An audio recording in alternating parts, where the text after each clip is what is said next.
The Legend of Sleepy Hollow by Washington Irving. Narrated by Godwin.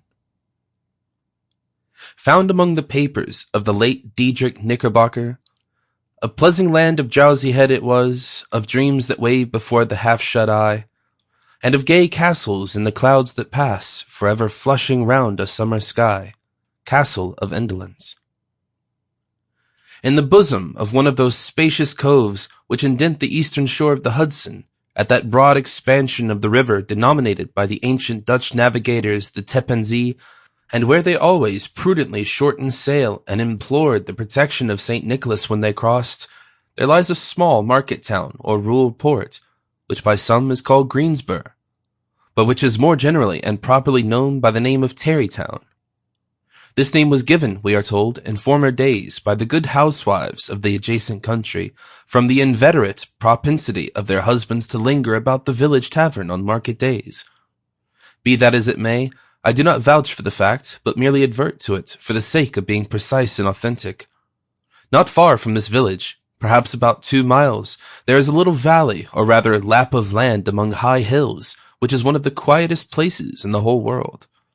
A small brook glides through it, with just murmur enough to lull one to repose, and the occasional whistle of a quail or tapping of a woodpecker is almost the only sound that ever breaks in upon the uniform tranquillity.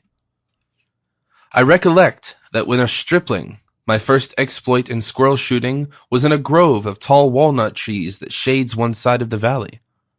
I had wandered into it at night time, when all nature is peculiarly quiet, and was startled by the roar of my own gun, as it broke the Sabbath stillness around and was prolonged and reverberated by the angry echoes.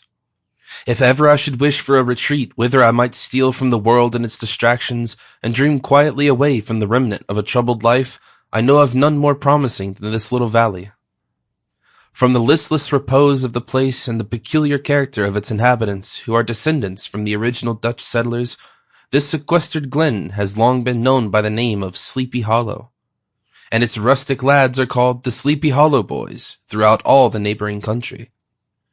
A drowsy, dreamy influence seems to hang over the land and to pervade the very atmosphere. Some say that the place was bewitched by a high German doctor during the early days of the settlement. Others, that an old Indian chief, the prophet or wizard of his tribe, held his powwows there before the country was discovered by Master Hendrik Hudson.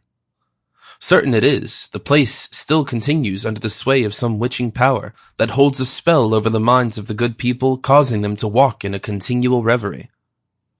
They are given to all Sample complete. Ready to continue?